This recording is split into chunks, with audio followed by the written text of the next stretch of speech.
وہ کس کے ہیں؟ وہ اللہ کے بندے ہیں، محمد عربی کے غلام ہیں صلی اللہ علیہ وسلم۔ لیکن میرے دوستو کیا ہمیں کیا غرض ہے، وہ جانے ان کا کام جانے۔ یہ جب تیرے پیروں تک آگ آئے گی پھر تجھے پتہ چلے گا یہ بڑی سخت آگ ہے۔ آج جس کافر نے برما پر عرصہ دراز تنگ کیا ہے، مسلمان تھوڑے تھوڑے مفاد لینے کی خاطر نا، بنو عباس اور بنو امیہ کی جنگ چل رہی تھی، بنو عباس جو تھے وہ غالب آ گئے، بنو امیہ جو تھے ان کی حکومت ختم ہو گئی، تو عیسائیوں نے بنو امیہ سے کہا کہ ہم تمہارے ساتھ تعاون کرتے ہیں، ہم تمہارے ساتھ تعاون کرتے ہیں اور بنو عباس پہ غلبہ پا کے تمہیں حکومت دلاتے ہیں۔ بنو امیہ بڑی جدوجہد کر رہے تھے بادشاہی کے لیے، لیکن انہوں نے کہا کہ ہم لڑ رہے ہیں، کوشش کر رہے ہیں، لیکن ہمیں کسی کافر کی مدد کی ضرورت نہیں، ہم جتنا مرضی لڑیں لیکن کافروں کے ہاتھوں بنو عباس کو مروانے کو ہم تیار نہیں ہیں۔ ہمیں خبردار، تمہارا آپس کا معاملہ ہے، ہم خود نمٹ لیں گے، تمہیں اجازت نہیں دیتے تم اندر کودو اور کود کر کے تم فسادات پیدا کرو اور مسلمانوں کے اندر تقسیم کرو۔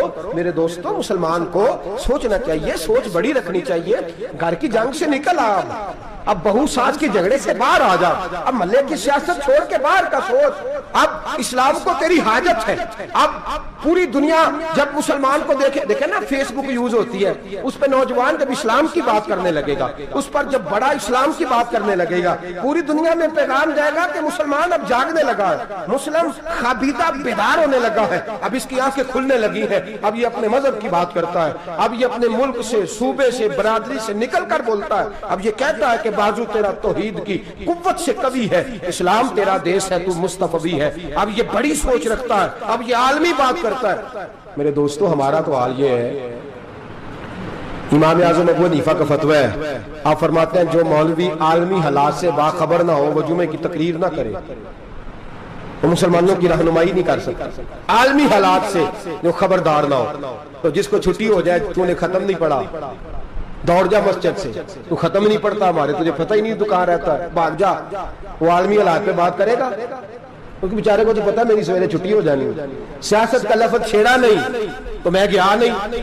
یاد رکھے وہ جو بیداری ہے، وہ جو اعلیٰ ظرفی ہے، وہ جو بڑی سوچ ہے، وہ جو ملت کی سوچ ہے، وہ جو قومیت کی سوچ ہے، وہ جو آگے بڑھنے کا زاویہ، وہ تو اندر اقبال کہتے ہیں گلا تو گھونٹ دیا اہل مدرسہ نے تیرا، گلا تو گھونٹ دیا اہل مدرسہ نے تیرا، تجھے تو مدرسے والوں نے پلیٹ پکڑا دیا کہ جا سویرے لنگر کٹھا کر کے لا اور دوپہر کو روٹیاں مانگ کے لا اور دیکھ آج مرا کون ہے، ختم کس کا پڑھنا ہے، تو گلا تو گھونٹ دیا اہل مدرسہ نے تیرا، اب کہاں سے آئے گی صدا لا الہ الا اللہ، تو گھونٹ دیا تیرا گلا، تو کیسے بڑی بات کرے گا؟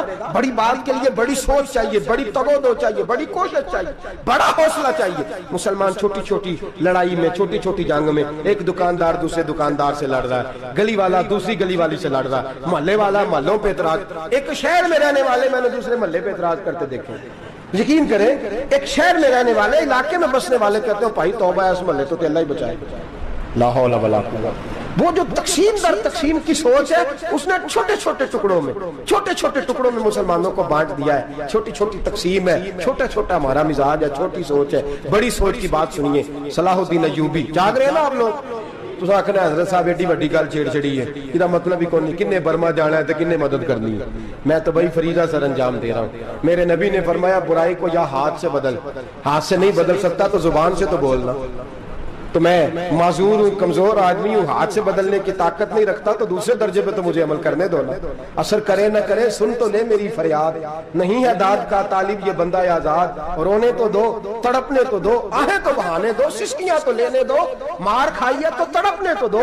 وہ قرآن پاک برما میں پابندی لگی ہے تو میں یہاں سوچنے لگا ہوں کہ وہاں تو پابندی لگی ہے، یہاں پہلے لوگ کوئی نہیں پڑھتی۔ معاذ اللہ تعالیٰ حالات دن بدن مسلمانوں کے لیے ایک ایک کر کے، افغانستان میں جو آگ لگی تھی پھر وہ عراق میں بھی لگی، پھر وہ لیبیا میں بھی لگی، پھر وہ مصر میں بھی لگی، پھر وہ یمن میں بھی لگی، سعودی عرب میں دھماکے ہوئے، میرا دل تڑپا ہے، مجھے پریشانی ہوئی، میں بچے پاس تھے، میں بڑا ڈسٹرب ہوا، میں نے کہا یار یہ ہمارا سب کا اجماعی عقیدت کا مرکز ہے، ہم کم از کم ہزار اختلاف کے باوجود کہا کرتے تھے کہ عرب میں امن ہے یار، وہاں سکون ہے، وہاں دکانیں کھلی چھوڑ کے لوگ چلے جاتے ہیں، وہاں بھی فساد ہونے لگا۔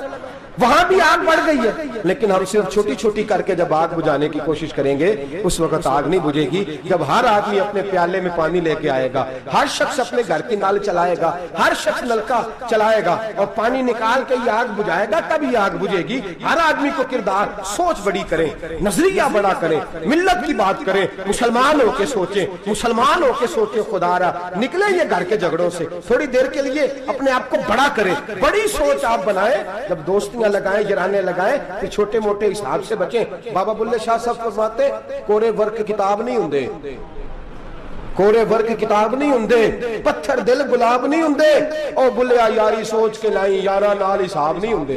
پھر ذرا نکلے اس حساب کتاب سے بات، بلیا یاری سوچ کے لائیں یارا نال حساب نہیں ہوندے۔ پھر ذرا بڑا ذہن کریں، چھوڑے اپنے حساب۔ یبصرون علی انفسہم ولنبلونکم بشیء من الخوف والجوع ونقص من الاموال والانفس والثمرات۔ پھر حساب کتاب سے نکلے، پھر امام علی مقام کی طرح یہ سوچ بنائے کہ حسین کے بچے چلے جائیں تو کوئی حرج نہیں، امت پر آنچ نہیں آنی چاہیے۔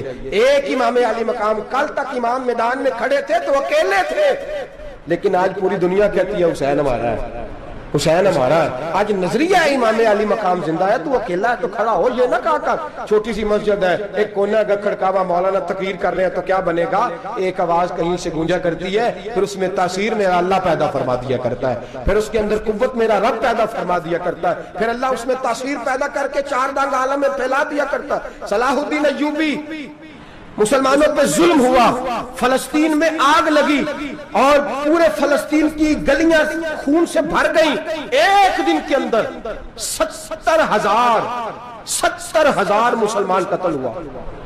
گھوڑوں سے سڑکوں پہ چلا نہیں جاتا تھا، گھوڑے پھسلتے تھے، اتنا خون تھا، اور کچی سڑکیں تھی، اتنا خون تھا، پہلے کچی زمین نے خون پیا، پھر خون اس سے باہر آیا، پھر بھی اتنا سخت 70,000 آدمی قتل ہوا۔ صلاح الدین ایوبی کون تھے؟ میرے غوث اعظم جیلانی کے مدرسے کے طالب علم تھے۔ جامعہ نظامیہ مدرسہ، یہ مدرسے ہیں جنہوں نے دین کے مجاہد پیدا کیے، مدارس ہیں جنہوں نے دین کے مجاہد پیدا کر کے پوری دنیا کے اندر پھیلائے ہیں۔ مدارس کے اندر دہشت گردی آئی، میں اختلاف نہیں کرتا، لیکن ابھی بھی مدرسے ہیں جن مدرسوں سے رسول اللہ کے دین کا سچا درس دیا جاتا ہے، امن پیار اور محبت کی فضا کو عام کیا جاتا ہے وہ مدارس، اور انشاءاللہ قیامت کی صبح تک وہ مدرسے قائم رہیں گے۔